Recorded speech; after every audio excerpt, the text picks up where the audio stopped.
E aí, companheiros, companheiras, tudo bem?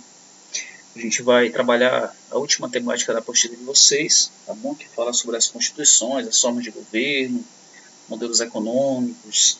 São temáticas que a gente não vai trabalhar de maneira histórica, né? Também de maneira histórica, porque não tem muito como fugir disso, mas a gente vai tentar trazer mais discussões, né, sobre esses assuntos do que propriamente fazer uma historicização do processo, tá bom?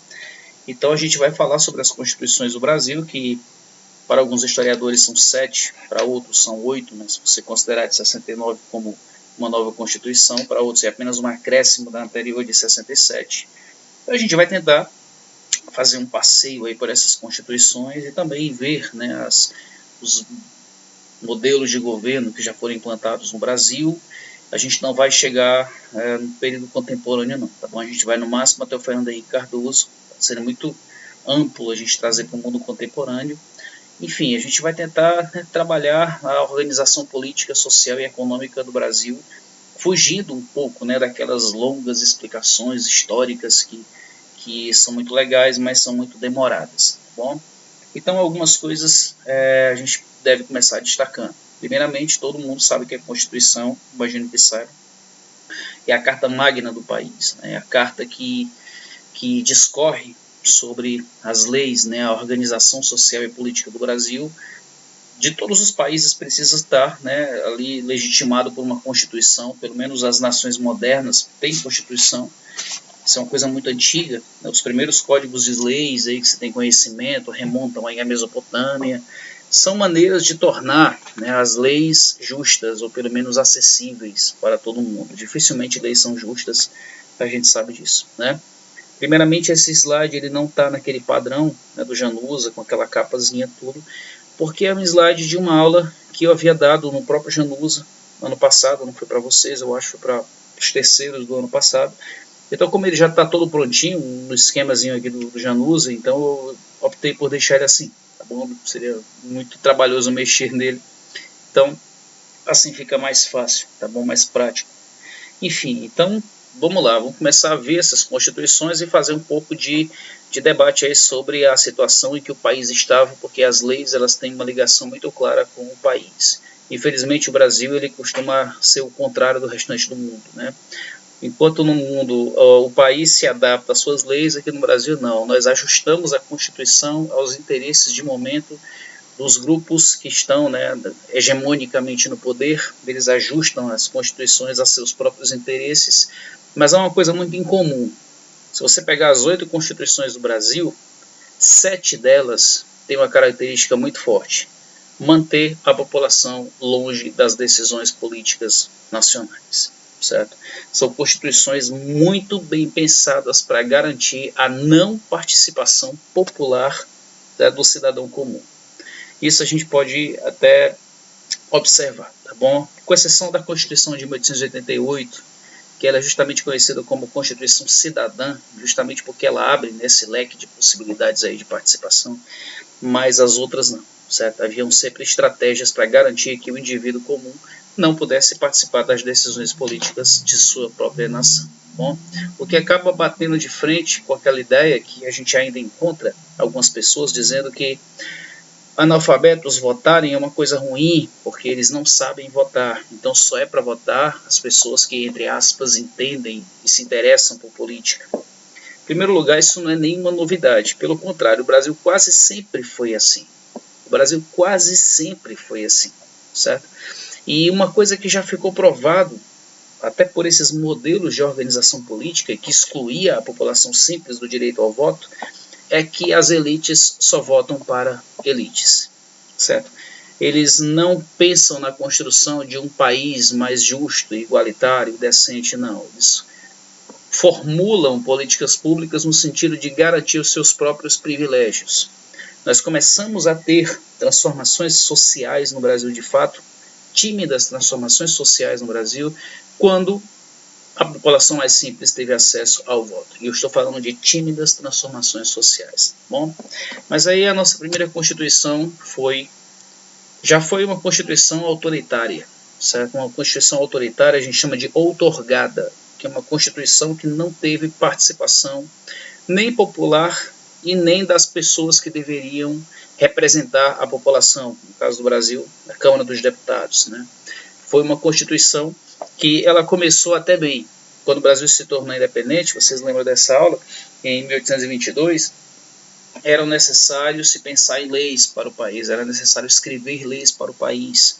E aí formou-se uma Assembleia Nacional Constituinte, e essa Assembleia começou a se organizar em 1823, ficou conhecida inclusive como Constituição da Mandioca, porque aqui já começa aquele processo de excluir a população pobre do direito ao voto. Para as pessoas votarem, elas teriam que ter uma certa quantidade de terras calculado, né, em alqueires de mandioca, espaços de terra de plantação de mandioca. Só quem possuía terras suficientes para isso era quem tinha um certo poder aquisitivo, ou seja, a maioria das pessoas não poderiam ter acesso a qualquer participação democrática, certo? O voto era censitário, só podiam votar homens, okay? E também nessa Constituição, apesar de ser uma Constituição liberal, ela tinha ainda uma certa característica autoritária, que remetia ao absolutismo, no momento em que Dom Pedro I criou um poder que estaria acima dos demais poderes, que seria, no caso, o poder moderador, que dava ampla autoridade para o imperador, ao ponto de ele não, né, se submeter a nenhuma forma de controle político. Então foi uma Constituição autoritária, certo? Enfim, foi uma Constituição que excluía a participação popular, foi uma Constituição que impossibilitava ao cidadão comum, ao trabalhador, exercer cargos políticos. Enfim, para você ser um deputado, para você ser um senador, por exemplo, você teria que ter uma renda, e uma renda consideravelmente alta, certo? Então, isso tornava as possibilidades de alguém da classe trabalhadora ter participação política praticamente nula, certo? Mas essa foi a primeira Constituição do Brasil. Quando Dom Pedro I abdicou, né, vocês lembram do processo, as desconfianças, a vida pessoal de Dom Pedro I, a questão da Guerra da Cisplatina, a questão da disputa pelo trono português, tudo aquilo que culminaria com a abdicação de Dom Pedro I. Quando ele abdica, quando ele vai embora, desligando aqui o celular para não tocar, quando ele abdica, quando ele vai embora, ele deixa seu filho, também chamado Pedro, de 5 anos, que por razões óbvias não poderia ser imperador. Então o Brasil passa a ser administrado por regências. E esse período regencial, que duraria de 1831 até 1840, 9 anos de muita instabilidade aqui no Brasil, ele seria, né, um espaço de disputa de 3 grupos que costumavam, né, pensar numa maneira de organizar o país que eram um tanto conflituosos, né? Esses grupos eram os restauradores, conhecidos também como caramurus. O próprio nome já diz restauradores, porque o objetivo deles era convencer Dom Pedro I a voltar para o Brasil e reassumir o trono. Esse grupo perdeu muita força, porque em 1834 Pedro morre. Então não tinha mais como ele voltar para assumir o trono. Então a maioria desses restauradores passaram a fazer parte dos chamados liberais moderados. Esses liberais moderados, eles defendiam que houvesse um governo, que houvesse um governo forte, um governo altamente centralizador, certo? E que as províncias, né, que hoje nós chamamos de Estado, não tivessem tanta autonomia. Já os liberais exaltados, eles defendiam que houvesse muita liberdade para as províncias e também que houvesse uma monarquia constitucional, certo? Ou seja, o rei debaixo da Constituição, o rei debaixo das leis. Okay? Mas os 3 grupos eram compostos por produtores rurais, por latifundiários, por escravistas. Já era o agronegócio atuando aqui no Brasil. Nesse ponto eles não discordavam muito, certo? E esses 3 grupos, eles dividiram o espaço, tivemos aulas sobre isso, até que vem o golpe da maioridade, chega Dom Pedro II, aqui nós ainda estamos com a primeira Constituição, a de 1824. Certo? Quando Dom Pedro II chega, ele restabelece o poder moderador, e aí vem um período de 49 anos de razoável estabilidade, né? A maior parte do tempo foi um governo muito estável, no qual 2 grupos disputaram poder. Esses grupos eram os liberais e os conservadores, mas como vimos na nossa aula sobre Segundo Reinado, As diferenças dos liberais e dos conservadores eram mínimas, se remetiam apenas à questão da liberdade que as províncias deveriam ter, mas eram defensores da manutenção da monarquia, eram defensores da manutenção da escravidão, da manutenção do latifúndio, da manutenção dos privilégios. Não havia tanta diferenciação ideológica entre esses grupos, tá bom? Já lá para o final do segundo reinado, do grupo aqui dos liberais nasceria uma corrente que teria muita força daquele processo de proclamação da República, que eram os chamados republicanos, que formaram um partido chamado Partido Republicano Paulista, o PRP, e esse grupo passou a ter muita força, né, na defesa da mudança do sistema político do Brasil para um sistema republicano. Inclusive, tudo isso culminaria com a queda de Dom Pedro II e a proclamação da República, enfim, assuntos que nós vimos em aula de história, mas aqui nós temos o nascimento de uma segunda Constituição. Até porque mudou a forma de governo, eram necessárias, né, novas leis aí que legitimassem, que organizassem então o país diante deste novo modelo político e econômico. Uma coisa que é importante a gente discutir é se a proclamação da República foi um golpe. Olha, o que define um golpe, pessoal? Um golpe é quando acontece algo que fere o princípio democrático, certo? Vamos lá, se por um acaso existisse no Brasil uma imensa insatisfação com Dom Pedro II, uma imensa insatisfação com o Império Brasileiro, e houvesse uma consulta popular na qual a população definisse de maneira absoluta pela mudança do regime político para uma república, uma coisa que abrisse espaço para uma maior participação popular, né, uma coisa de todos, como o próprio nome república significa, isso não seria um golpe, isso seria uma mudança, talvez até uma revolução, mas não um golpe. Você pode considerar a proclamação da República um golpe porque você não teve esses grupos, né, os cafeicultores, os latifundiários, os militares, membros da Igreja Católica, não tiveram a mínima preocupação de saber qual era a opinião da imensa maioria da população sobre a sua forma de governo. Eles decidiram entre eles proclamar uma república, tanto é que os jornais da época noticiavam que a população assistiu bestializada à proclamação da república, e ninguém nem sabia o que era a república, e Dom Pedro II ele era muito bem quisto pela população. Então a gente pode afirmar que nós temos aqui um golpe de Estado, né? O nosso primeiro golpe militar aqui no Brasil, você tem aqui com a proclamação da República, certo?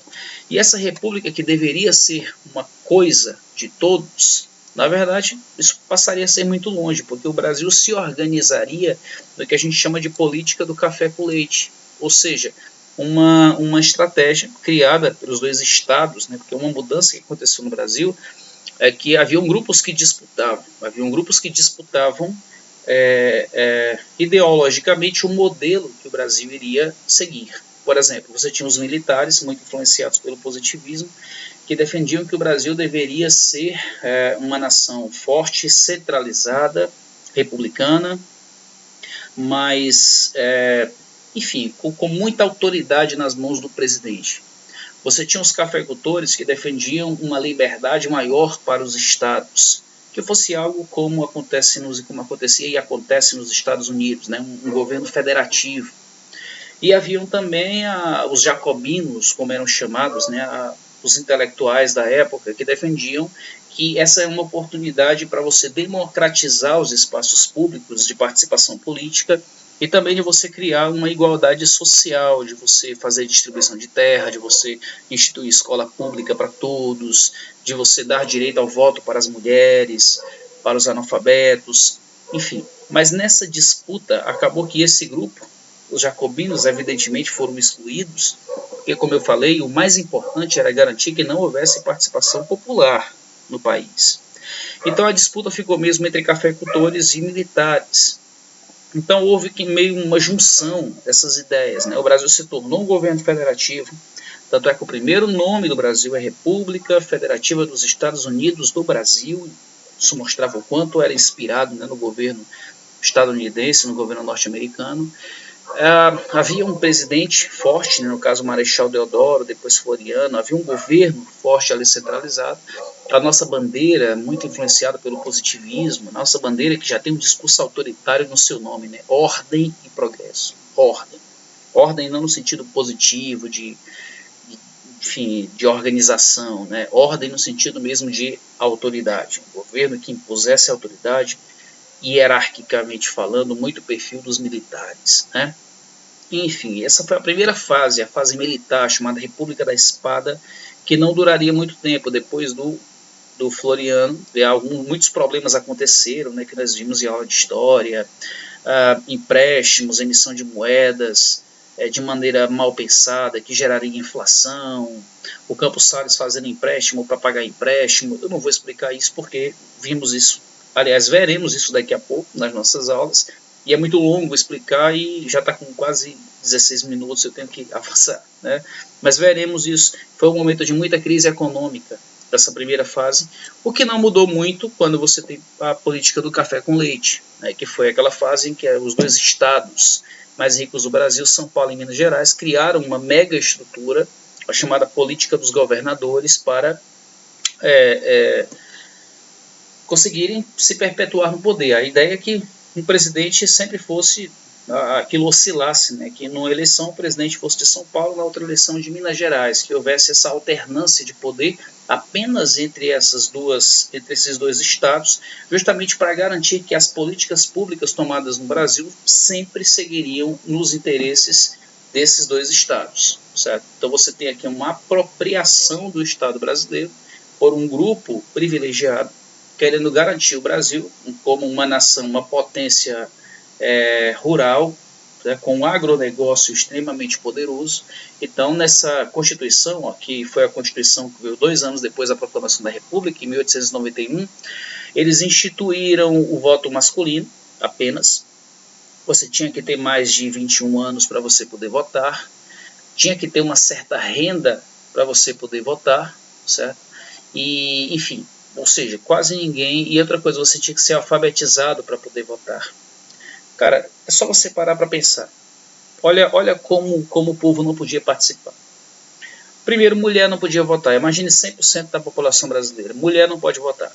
Então, levando em consideração que nessa época a proporção de mulheres e homens era de 6 por 4, né? 6 mulheres para cada 4 homens. Os homens morrem muito mais do que as mulheres. Então, se as mulheres não podem votar, você já excluía 60% da população. Sobra 40%. Desses 40% da população, quem tem menos de 21 anos não podia votar. Então, desses 40%, exclui 10%, ficam 30%. Desses 30% que podiam votar, só podia votar quem tivesse uma determinada renda e fosse alfabetizado. Levando em consideração que menos de 10% da população brasileira era alfabetizado, desses 40% que restaram, no máximo você tinha aí uns 5% da população que poderia votar. E mais, desses 5% que poderiam votar, no máximo 1 ou 2% realmente tinham acesso a um estudo formal. Porque nesse período, quem assinasse o nome era considerado alfabetizado. E nessa Constituição de 1891, o voto ele era aberto. Ou seja, não era voto secreto. Então isso criou aquela possibilidade de que coronéis locais fiscalizassem os espaços em que haviam urnas eleitorais para garantir, né, que o seu curral, que a população que estava sob seu jugo, sob sua influência, votasse em quem ele mandou, em quem o coronel mandou, certo? E a população votava em quem o coronel mandou, em troca de benefícios ou até mesmo por medo, votava-se em quem o coronel havia mandado, certo? E isso sem contar com as fraudes, certo? Pessoas mortas há 40 anos que votaram 70 vezes na mesma urna. Você encontrava coisas inacreditáveis, o que mostrava, quando eu vejo alguém dizendo que o Brasil nunca foi tão corrupto quanto hoje, a primeira coisa que fica evidente para mim é que essa pessoa ela tinha muitos problemas para assistir a aula de história. Se ela tivesse tido cuidado de prestar atenção nas aulas, ela não falaria uma besteira como essa. Porque a corrupção no Brasil no passado era uma coisa inacreditável. Assim como eu vejo as pessoas se impressionando com o mensalão que aconteceu há uma década atrás, sendo que na Primeira República comprar deputados era a coisa mais comum do mundo, e isso acontecia às claras e às vistas de todos. de todos. Então, corrupção, pessoal, não é uma invenção de um partido. A corrupção ela se instaurou no Brasil, principalmente quando houve a proclamação da República. Certo? Para a maioria dos historiadores, as duas fases de maior corrupção que aconteceram no Brasil foi na Primeira República e nos 21 anos de ditadura militar. Foram os dois períodos em que a corrupção ela aconteceu com maior intensidade, como a gente vai ver mais para frente. Tá bom? Então essa foi a nossa segunda Constituição, ela duraria até 1934, mas antes disso, né, você teve uma revolução, que é um outro golpe, né, em 1930, que afinal de contas Getúlio Vargas perdeu as eleições, perdeu para o Júlio Prestes, mas ele deu um jeito de, né, com apoio, inclusive dos militares, ele deu um golpe e assumiu, acusando o seu opositor de ter mandado matar o vice, né, de Vargas, o seu vice e tal. Então foi um golpe.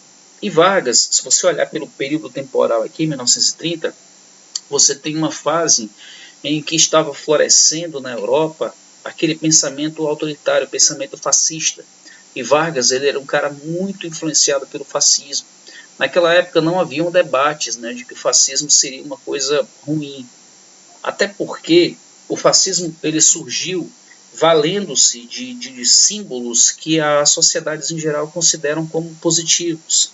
Família, pátria, valores morais, igreja. Sempre o fascismo se apoia em cima desses mesmos argumentos. Família, pátria, Deus, pátria, família. Certo? Justamente para quê? Para ganhar, né, ter como alicerce ali o apoio da grande massa dos cidadãos mais simples, mais religiosos. Então é fácil você conseguir esse tipo de coisa. E também quando Mussolini chega ao poder na Itália, ele consegue de maneira muito habilidosa meio que reconstruir a Itália. A gente está aqui numa fase em que a Primeira Guerra Mundial não havia acabado há muito tempo e tinha acabado de ter o grande crash lá da Bolsa de Nova York, então você estava no auge da crise de 29. Então o fascismo ele se mostrou na Europa como uma forma política muito eficiente, certo? Então Vargas ele tinha por objetivo instituir algo semelhante aqui no Brasil, certo? O grande problema de Vargas é que havia uma Constituição, cara, certo? E a Constituição ela limitava os poderes do Executivo, né? Limitava os poderes do presidente. Para começar, ele tinha que sair da presidência. Havia um prazo para ele governar. E num governo fascista autoritário, não existe essa coisa de alternância de poder. A ideia é ele se perpetuar, como Mussolini passou muito tempo no poder, Salazar passou muito tempo no poder, Hitler passou muito tempo no poder, então a ideia de Vargas era isso. Para tanto, ele, assim que assumiu, ele cancelou a Constituição, certo? O grande problema é que Vargas ele tinha uma oposição muito forte em São Paulo. Por conta disso, eclodiu em São Paulo uma revolta, alguns chamam de revolução, mas isso é questionável, uma revolta muito forte em 32, e dentre as coisas que essa revolta cobrava era de ser reimplantada uma nova Constituição. Certo? E apesar de Vargas ter conseguido eliminar aqueles revoltosos, né, conseguiu abafar aquela revolta, mas algumas conquistas vieram. Para começar, uma nova Constituição veio, nós estamos entrando aqui na nossa terceira Constituição, certo? Ela viria em 1934, algumas mudanças interessantes viriam, o voto agora passava a ser secreto, as mulheres poderiam votar, e Vargas, no sentido de querer ganhar o apoio das massas, ele já havia concedido uma série de direitos trabalhistas, mas agora esses direitos trabalhistas eles foram anexados, né, na legislação brasileira, na nossa Constituição. Então foi uma Constituição em que as leis trabalhistas vieram e também foi a primeira vez em que o ensino primário ele se tornou obrigatório, e não só obrigatório, porque isso já vinha desde a época do Império, mas não vinha mais como recomendação, colocava como obrigação dos estados concederem o ensino primário, certo? Que ia ali até a antiga quarta série, certo? Ou seja, a ideia era alfabetizar a população. Então nós tínhamos agora uma nova Constituição no Brasil, certo? Que ficou conhecida como essa Constituição ela trouxe uma série de benefícios, inclusive as leis trabalhistas. Mas por essa nova Constituição, desculpa, eu acabei pulando, Vargas deveria ter saído. Se ele entrou em 30, deveria ter saído em 34. No entanto, como não era do interesse de Vargas sair, ele lançou essa nova Constituição em 34 e não havendo tempo para novas eleições, os deputados acharam por bem fazer uma eleição indireta e Vargas foi novamente empossado para ficar, né, mais um mandato, ou seja, ele deveria sair em 1938 agora. Mas não querendo sair do poder, em 37 ele criou um suposto plano, que não era um plano verdadeiro, era um plano falso, de que um suposto agente da União Soviética, a partir daqui você começa a ter no Brasil uma demonização da esquerda, certo? Até então não se sabia nem o que era esse negócio de esquerda, com exceção de pequenos movimentos operários, que era uma coisa ainda muito incipiente no Brasil, que já viu ideias socialistas circulando, mas a população comum, as grandes massas, não tinha ideia do que era socialismo, comunismo, anarquismo, ninguém sabia o que era isso. Vargas então começa a valer-se da sua capacidade de divulgação em massa pelo rádio para criar uma imagem do socialismo como uma coisa terrível, nefasta, perigosa, afirmando que os comunistas viriam para o Brasil para matar crianças, matar os padres, estuprar as mulheres e tudo mais, eram ateus, demoníacos. Essas ideias foram todas divulgadas pelo rádio para criar um pavor da população em relação ao comunismo, e também ele começou a afirmar que um agente da União Soviética chamado Cohen viria para o Brasil para dar um golpe de Estado, transformar o Brasil numa nação comunista e aliar o Brasil à União Soviética, certo? Imagina o pânico que esse negócio causou, né? E esse pânico justamente fez com que Vargas, né, tivesse o poder, o apoio popular suficiente para novamente, né, se impor de forma ditatorial. Dessa vez ele implanta o que a gente chama de Estado Novo, que é a primeira ditadura de fato aberta que o Brasil passou a ter, com uma nova Constituição que desequilibrava os poderes. Porque o princípio básico de uma Constituição democrática é que os três poderes, executivo, legislativo e judiciário, eles se equilibrem, se fiscalizem e também, né, evitem que hajam excessos.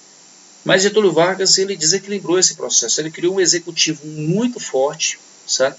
Que permitia ao presidente agir livremente, passando por cima do Congresso, passando por cima do judiciário, certo? E aí nesse período veio ditadura, veio perseguição, pessoas foram mortas. Essa Constituição ficou conhecida como polaca porque ela se assemelhava muito a uma Constituição semifascista polonesa. Então era uma Constituição que dava muitos poderes para Vargas de agir de forma autoritária. Nesse período também, Vargas começou a instituir a obrigação de veneração aos símbolos nacionais. Então, chegou-se ao ponto de queimar as bandeiras dos estados, queimava-se a bandeira dos estados para poder venerar só a bandeira nacional. O hino nacional brasileiro era obrigatório nas escolas, essa coisa de cantar, assim, fazer aqueles desfiles cívicos, tudo isso começou a ser implantado. Comportamentos fascistas, né? Se assemelhava muito ao que era feito na Alemanha nazista, coisas do tipo, de tentar criar aquele patriotismo cego e criar uma sociedade extremamente obediente aos seus líderes. Esse era o grande objetivo. Então, disciplinas como educação moral e cívica foram criados nesse período, que as pessoas acham que é da ditadura militar, não, é anterior, de Getúlio Vargas. Então foi um período assim muito pesado no que diz respeito a perseguições, né? Tem até um trechozinho da apostila que eu achei bem interessante, sabe? Para vocês terem uma noção assim do nível, né, de dureza dessa fase, em que ele fala aqui, ó, está na apostila de vocês, na página 120, em que fala o seguinte, que nessa Constituição o Vargas ele podia implantar censura, podia nomear interventores, ou seja, se os governadores dos estados não obedecessem o que o presidente mandou, empurrava-se interventores para passar por cima do governador, certo? Ou seja, federalismo não existia aqui, certo? Ele podia legislar por decretos, ou seja, não se precisava mais consultar nem população nem Congresso. Ele é presidente, ele escrevia a lei, aquilo era empurrado goela abaixo, ninguém poderia questionar. Criou-se a pena de morte no Brasil, as greves foram proibidas, enfim, muitas coisas realmente extremamente autoritárias foram, né, empurradas goela abaixo. Era muito gentil este cidadão chamado Getúlio Vargas, né? E há quem considere Vargas um bom presidente. Ele foi um presidente sem dúvida alguma importante, no entanto, extremamente autoritário. Okay? As correntes que se dividiam, as duas principais, né, que deram trabalho para Vargas, uma mais, outra menos, era a Ação Integralista Brasileira, que era um movimento liderado por Plínio Salgado, e que era um grupo que se aproximava muito do fascismo, né, que defendia um Estado forte. Olha o lema: Deus, Pátria e Família. Né? Não sei se de repente isso fez vocês lembrarem de alguma coisa, mas todo lema de fascismo é sempre esse: Deus, Pátria e Família. Certo? Toda vez que vocês verem o governo usando esse mesmo slogan, Deus, Pátria e Família, né? Tipo assim, Deus acima de alguma coisa, pátria acima de não sei o quê, né? São governos que geralmente têm uma forte tendência fascista e, claro, um combate terrível ao comunismo, certo? E havia a Aliança Nacional Libertadora, que era um grupo próximo justamente do socialismo, era um grupo próximo da União Soviética, liderados por Luiz Carlos Prestes, que veremos aí daqui a algumas aulas. Esses dois grupos, né, dividiam forças na época do governo de Getúlio Vargas. Dá para sacar que Vargas se aproximava muito mais da Ação Integralista Brasileira, e a ANL foi posta na ilegalidade. Né? Enfim, quem era comunista nesse período, meu irmão, se lascava no Brasil, você não tem noção do quanto, certo? Nesse período, o governo brasileiro ele era um governo keynesianista, ou seja, Vargas ele queria industrializar o Brasil, mas ele sabia que enquanto as mercadorias de países desenvolvidos entrassem aqui, nós nunca iríamos conseguir avançar. Esse pensamento do Vargas ele é muito correto. Certo? Nesse ponto, Vargas era realmente muito sábio, digamos assim. Então, a ideia de Vargas era simples, era substituir as importações pela produção nacional.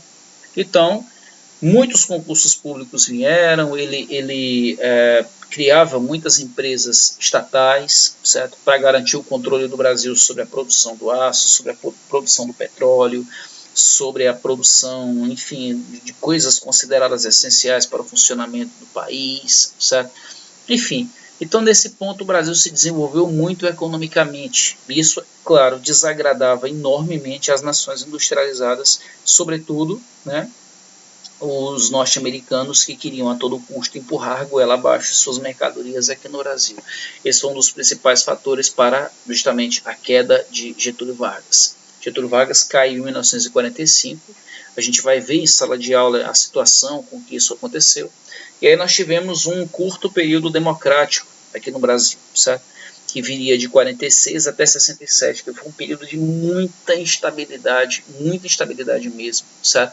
Primeiramente porque os presidentes eles tinham características populistas, né? Com exceção do Dutra.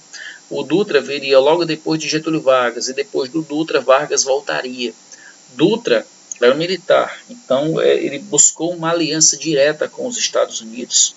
Então, essa foi uma fase em que muitas empresas norte-americanas entraram no Brasil e esfacelaram a indústria nacional. O Dutra ele meio que fez o trabalho de destruir o que o Vargas havia feito.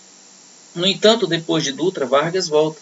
Mas quando Vargas volta, ele encontra um país, né, tão diferente, tão influenciado pelos norte-americanos, com uma imprensa muito agressiva em relação a ele próprio, que ainda que Vargas tivesse um apoio popular gigantesco, ele não conseguiria governar e acabaria se matando, né? Não vou explicar o contexto, porque a gente vai ver isso em aulas próximas, mas depois de Vargas, os militares tentaram não permitir a posse de Juscelino Kubitschek, certo?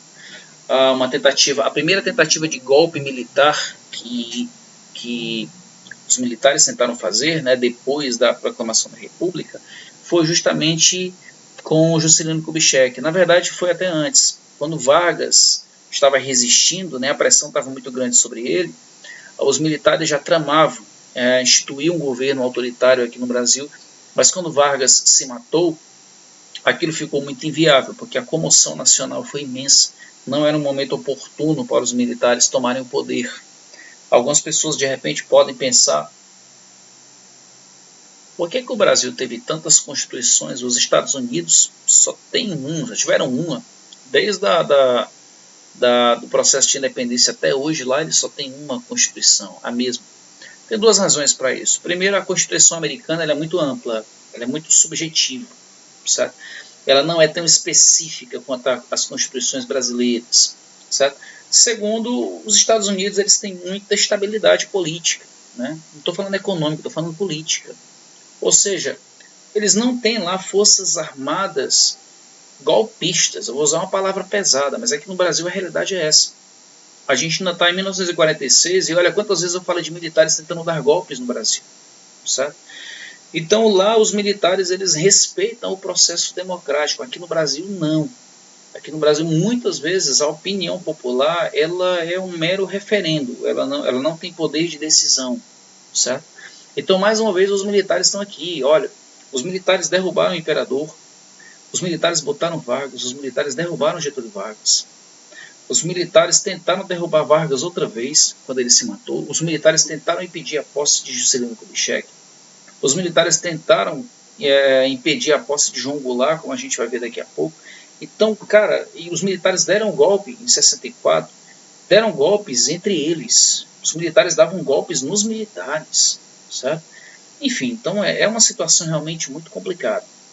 Quando você tem forças armadas que agem dessa maneira, né, que não respeitam a função delas, né, que é de garantir o processo democrático, entendeu? Então isso é uma coisa realmente muito complexa. Mas enfim, quando essa Constituição de 1946 ela é considerada uma Constituição muito liberal, ela deu muitas liberdades, ela acabou com as censuras impostas na época de Vargas, as perseguições políticas, ela reequilibrou os poderes executivo, legislativo e judiciário. Foi uma Constituição realmente que trouxe um espaço de cidadania muito interessante. No entanto, algumas coisas ela continuava autoritária, inclusive continuando a manter o Partido Comunista Brasileiro na ilegalidade. Okay? Depois de Juscelino Kubitschek, Juscelino inclusive foi uma fase de desenvolvimento econômico interessante para o Brasil, um desenvolvimento falso, mas não deixou de ser um desenvolvimento, porque muitas coisas mudaram. Juscelino tocou rodovias, estradas foram abertas, a mudança da capital do Rio de Janeiro para Brasília, a construção de uma cidade para isso, tal. Então, assim, o desenvolvimento econômico e industrial ele cresceu muito na época de Juscelino Kubitschek. No entanto, esse crescimento ele veio às custas de empréstimos, sobretudo empréstimos norte-americanos. E essas contas ficaram para o próximo presidente pagar. E o próximo presidente era, no caso, o Jânio Quadros. E o Jânio Quadros não passou nem um ano, porque o governo dele foi um governo tão instável e ele buscou a neutralidade. Nesse período a gente está num contexto de Guerra Fria. E Guerra Fria, meu irmão, ou o cara se posicionava do lado dos americanos ou dos soviéticos. Então ele tentou manter uma neutralidade, o que criou uma instabilidade muito grande no Brasil, como a gente vai ver mais para frente.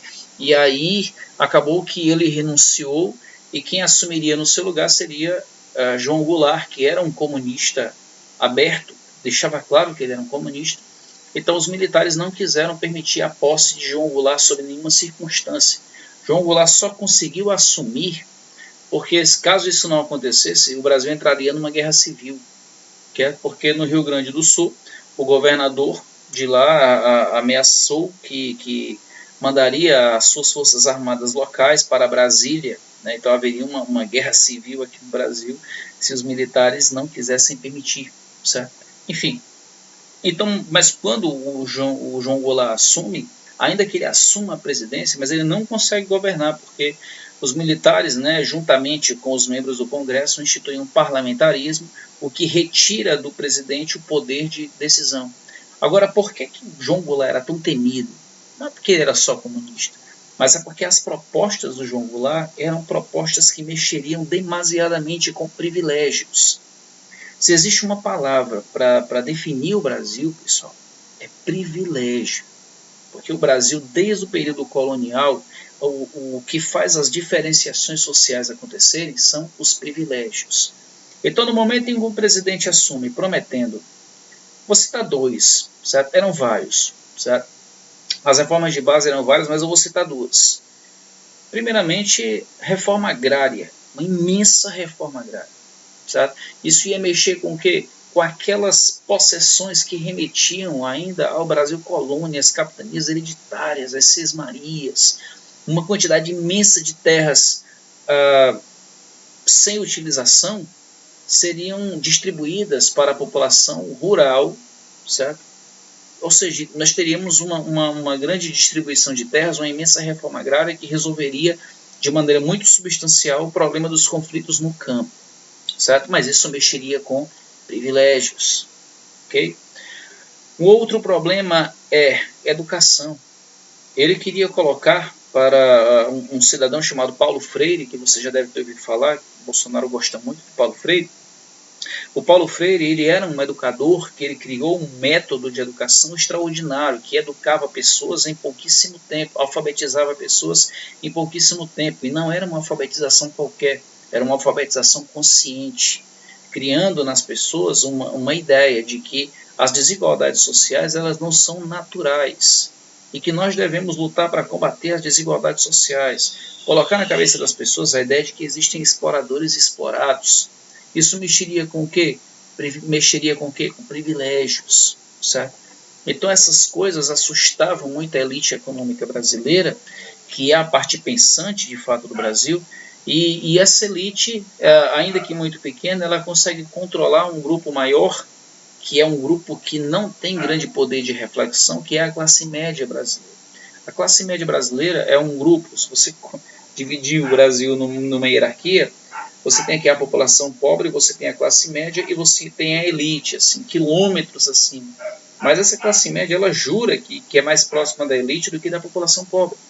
E eles têm pavor de que a população pobre se aproxime deles. Então eles passam a vida toda desesperadamente tentando copiar os comportamentos e os modelos de vida da elite econômica. Então tudo que a elite econômica diz, a classe média concorda, certo? E apoia. E eles se acham inteligentes por fazerem isso. Então a classe média, as organizações no Brasil como a Igreja Católica, Ordem dos Advogados do Brasil, enfim, organizações da sociedade civil começam a se juntar com os militares com o temor, né, de que essas mudanças que João Goulart, que Jango estava fazendo no Brasil seria algo perigoso. Então isso deu legitimidade para que os militares em 64 instituíssem um governo autoritário, certo? E aí a gente é obrigado ainda hoje a responder algumas coisas, né, que chega a ser risível isso, mas a gente tem que explicar. Pessoal, o que aconteceu em 64 foi um golpe militar? É óbvio que foi. Isso é óbvio. Movimento militar, revolução militar, certo? Isso não existe, pessoal. É um golpe. Quando você pega a Constituição do seu país, você rasga e empurra a goela abaixo uma coisa que só interessa a um pequeno grupo, não tem outra palavra para definir. Isso se chama golpe. A nossa Constituição dizia que se um presidente renunciasse, o vice assumiria. E o vice assumiria até fazer novas eleições e tudo mais. Essa é a lógica. É assim que funciona o processo democrático. No momento em que os militares acusam um presidente de vacância de cargo, ou seja, de ter abandonado o país de forma mentirosa, porque João Goulart ainda estava no Brasil, certo? E implantam, né, uma junta militar para governar o Brasil, passando por cima da Constituição, no momento em que esses mesmos militares fazem alterações na Constituição para poder desequilibrar os poderes, para garantir que eles governariam sem precisar consultar a população, sem precisar, sem serem fiscalizados pelo Congresso, sem serem fiscalizados pelo Judiciário. No momento em que eles garantem governar só com atos institucionais, sem precisar que as suas ideias sejam aprovadas pelo governo. No momento em que eles garantem que vão assumir como presidente sem voto popular, como é que a gente chama isso, pessoal? Certo? Mas aí acontecem aquelas pessoas de dizerem que essa é uma questão de opinião. Só, pessoal, que história é uma ciência. História é uma ciência. Ciência não é feita de opiniões. O que é feito de opinião é senso comum. Senso comum. Você pode achar que o Ceará é melhor do que o Fortaleza é melhor do que o Ceará, porque Esse é o senso comum, certo? É uma coisa de opinião, mas você está falando de ciência. Uma ciência pode ser refutada, uma ciência pode ser repensada, mas para isso acontecer você precisa que sejam implantados metodologias científicas. Uma ciência só pode ser refutada pela ciência e não por um achismo qualquer. Porque senão daqui a pouco, numa cirurgia médica, por exemplo, você vai ter um médico dizendo para cortar uma artéria e o outro dizendo para cortar uma veia, porque eu acho que tem que cortar isso. Entendeu? Essa é a minha opinião e essa é a sua. Como é que vai funcionar isso? Certo? As coisas têm que ser regidas por princípios científicos. A ciência é regida pela ciência. Então, se alguém discorda que na época dos militares não foi uma ditadura, tudo bem, mas essa pessoa tem que apresentar dados e fundamentos que confirmem a sua, colocação, o que não tem como se fazer. Certo? Então, não existe nenhum historiador sério no Brasil, certo, que discorde de que nós vivemos uma ditadura militar, uma ditadura civil-militar, certo? Pesadíssima, dura, violenta, enfim. Certo? E que esse período de 21 anos de ditadura militar, ainda que aparentemente tenham trazido durante um período, na época do chamado milagre econômico, um certo avanço econômico, mas de uma maneira geral foi muito nocivo para a própria organização do Brasil. Primeiro porque tirou dos brasileiros a oportunidade de aprenderem a lidar com democracia, que democracia só se aprende na prática. Segundo, porque foi uma fase em que muitas corrupções aconteceram, certo? Aí você de repente pode perguntar para o teu avô essa história de corrupção e teu avô vai dizer que isso era mentira. Mas cara, como é que teu avô sabe se os militares não eram fiscalizados? Quem fiscalizava os militares? Quem? Certo? Algumas historiadores fizeram pesquisas, teses de doutorado, comparando o padrão de vida dos militares, desses militares aqui, antes e depois de seus respectivos governos. E é incrível como o padrão de vida dessas pessoas mudaram. Não só esses militares aqui mais conhecidos, Castelo Branco, Figueiredo, Costa e Silva, não, mas outros militares. Houve uma mudança no padrão de vida assim, muito acentuada. Certo? E não havia prestação de contas com ninguém nesse período, com ninguém. Até o crime organizado só começou a ter acesso a armas militares a partir de 64. Como foi que essas armas chegaram para o crime organizado na época dos militares? Então, e ninguém pode investigar os militares, porque eles não admitem, certo? De maneira até hoje autoritária, que a sua instituição seja investigada. E há quem ache que é bom ser governado por militares. Enfim, quem discorda, meu irmão, paga um preço muito caro, tá bom? E os militares, eles criaram uma nova Constituição em 67. Nessa nova Constituição, eles deram para eles próprios, através de atos institucionais, o poder de fechar o Congresso, o poder de não serem fiscalizados pelo Judiciário, o poder de alterarem leis na hora que bem entendessem. Traduzindo, eles faziam o que eles queriam da forma como queriam e expulsavam quem discordavam. Paulo Freire foi expulso do Brasil, João Goulart achou melhor nem voltar, muitas pessoas, muitos civis foram expulsos. Até o Fernando Henrique Cardoso, que nessa época era professor de Sociologia da USP, se eu não me engano, fez lá umas críticas aos governos militares e um dia ele foi dar aula, era jovem, 40 e poucos anos, aí chegou para dar aula e descobriu que estava aposentado. Os militares aposentaram, ou seja, não havia nenhum espaço para criticar os militares, certo? Enfim, ninguém podia formar partido político, as eleições eram apenas figurativas, porque era o Congresso que definia quem ia ser o próximo, era os próprios militares, uma junta militar que definia quem seria o próximo presidente. Traduzindo, galera, vocês não viveram esse período e nem eu, certo? Mas foi um período assim muito obscuro da história brasileira, certo? Que eram os dois partidos que haviam, o MDB e a Arena. O MDB era o partido que só podia fazer zoada, mas enfim, não tinha força política. Eu só viria a ter força política no final dos governos dos militares. Esse milagre econômico, que a gente ainda tem uns ufanistas da ditadura que citam, foi apenas um período curto, certo, em que muito dinheiro entrou no Brasil, porque os Estados Unidos estavam numa boa fase econômica e também o Brasil era um local interessante para investimentos. Agora, primeiramente, me perdoem a duração da aula, estamos caminhando para 50 minutos, mas por favor assistam até o final, tá bom? O que foi o milagre econômico? Você tem os americanos com muita grana para investir, certo? Não só os americanos, mas as nações do ocidente europeu também com muita grana para investir. A mentalidade desse indivíduo aqui, que era o Delfim Neto, era o seguinte: a gente tem que criar no Brasil um ambiente agradável para investimentos. Como é que você faz um cara que tem uma empresa numa nação capitalista rica botar sua empresa num país? Você barateia a sua força de trabalho. Então o que ele fez? Ele massacrou os trabalhadores, ele reduziu drasticamente o salário mínimo, tá certo? Para que o trabalhador custasse quase nada para o empregador, e assim muitas empresas vieram de fora aqui para o Brasil, certo? A classe média não foi tão afetada, principalmente porque a classe média passou primeiro, a ter mais acesso à força de trabalho. Nessa época, ter empregada doméstica era muito fácil para qualquer pessoa de classe média, porque qualquer salário que você oferecesse, elas iriam aceitar. E também era muito fácil você comprar bens assim, materiais. Então foi um período em que a moeda estava estável, razoavelmente o dólar estava baixo, então era fácil comprar eletrodomésticos, era fácil até adquirir um automóvel nesse período. E também era fácil ter empregadas domésticas e pessoas miseráveis trabalhando para você. Então a classe média gostava desse período de milagre econômico, mas o trabalhador se ferrou.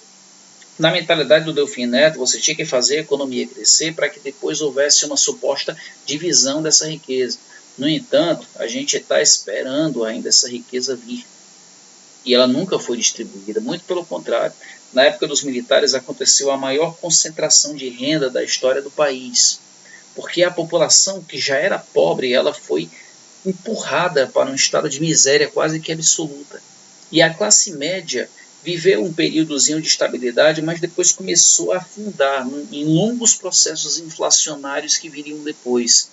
A ditadura militar, ela começou a cair no momento em que o milagre econômico rui, e a partir de então a inflação começa a se tornar descontrolada, e aí, meu irmão, não tem muito o que você fazer, certo? Então, dessa maneira, essa instabilidade, né, tomaria conta dos militares, os militares acabariam saindo, entraria Sarney, que foi uma grande decepção, porque era um apoiador dos militares, mas enfim, a Constituição que viria depois seria a de 1988, que essa Constituição é chamada de Constituição Cidadã, porque ela foi a primeira a contemplar as chamadas minorias sociais. Ela transformou o racismo em crime inafiançável, ela protegeu terras indígenas, ela garantiu participação popular, certo? Ampliou o direito ao voto, certo? Enfim, deu garantia de habeas corpus, de que você só vai ser preso se provarem que você é culpado. Então foi uma Constituição que realmente abriu um leque de possibilidades, sobretudo de participação política. É a Constituição que nós temos até hoje. Algumas críticas são feitas a ela, mas foi um avanço, certo? A de 46 e a de 88 foram constituições que representaram avanços para o país, certo? A partir do fim dos governos militares, muitos partidos começaram a surgir no Brasil, partidos com ideologias, né, diferenciadas, nem tanto, porque no Brasil as pessoas mudam de partido por interesses privados e tudo mais, mas enfim. O maior problema do Brasil seria então a inflação, que foi um problema que o Sarney teve que enfrentar. Então, nessa época, as moedas oscilavam entre cruzado, cruzeiro, cruzados novos, sempre naquela coisa de tentar tirar a moeda do mercado e trocar a moeda para ver se diminuindo a quantidade de moeda em circulação você reduziria a inflação. Acabou que essas coisas não foram sendo resolvidas, né? O Collor, inclusive, que foi o primeiro presidente eleito, mesmo depois da ditadura militar, concorreu inclusive com o Lula, né, e venceu com uma ajuda bem interessante aí do Roberto Marinho, da Rede Globo, mas o que ele tentou fazer foi congelar as poupanças, né, congelar os investimentos bancários por 1 ano e meio para poder reduzir o problema da inflação. Mas quando você mexe com poupança, meu irmão, você está dando um tiro na sua própria cabeça, né? Então o Collor, e também com uma série de denúncias vindas do irmão dele, de corrupção e tudo mais, ele acabou sofrendo um impedimento, assumiria então Itamar Franco, que governaria aí até o fim do mandato aí que era, né, de seu antecessor.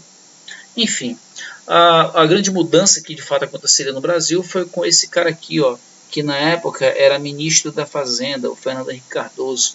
E ele foi o principal idealizador de um plano chamado Unidade Real de Valor, que era uma proposta de equiparar o real, nessa nova moeda, ao dólar. Então, com isso, o Brasil conseguiu uma grande estabilidade econômica. Isso permitiu ao Fernando Henrique Cardoso vencer as eleições com muita facilidade, certo? Ele se tornaria, então, o próximo presidente da República e criaria também, faria uma pequena alteração na Constituição, permitindo a reeleição, e ele se tornaria reeleito. Foi o primeiro presidente da história a ser reeleito. O primeiro mandato do Fernando Henrique Cardoso foi um mandato de muita estabilidade, e ele foi, inclusive, muito bem avaliado nesse primeiro mandato. Já no segundo mandato, uma série de crises internacionais viriam, e geralmente quando uma crise internacional atinge o país, o presidente que está no poder costuma se ferrar, certo? Quem deu azar de estar no poder se ferra. Então, o Fernando Henrique Cardoso sofreu com a crise de 98, que era uma crise que vinha da Rússia, certo? Isso acabou reduzindo muito a sua popularidade, porque abriu espaço para que, né, um governo de esquerda chegasse ao poder, que não era comunista, mas era de esquerda, que no caso é o governo PT com o Lula, certo? Enfim, galera, então me perdoem o tempo da aula, quase uma hora, certo? Eu tentei correr aqui o máximo, porque a aula realmente é muito longa, certo? Mas espero que isso possa ter contribuído. É um panorama geral, viu, pessoal? Eu não resumi nada, aliás, eu não me ative assim, a detalhar nada, foi um grande resumo dessas constituições, mas é importante conhecer, tá bom? Você, como cidadão, é importante conhecer a organização política do seu país, até para ser um membro ativo e participante aí dessa Constituição, tá bom? Então, um abraço para vocês, a gente se vê aí na próxima aula. Valeu, pessoal. Tchau.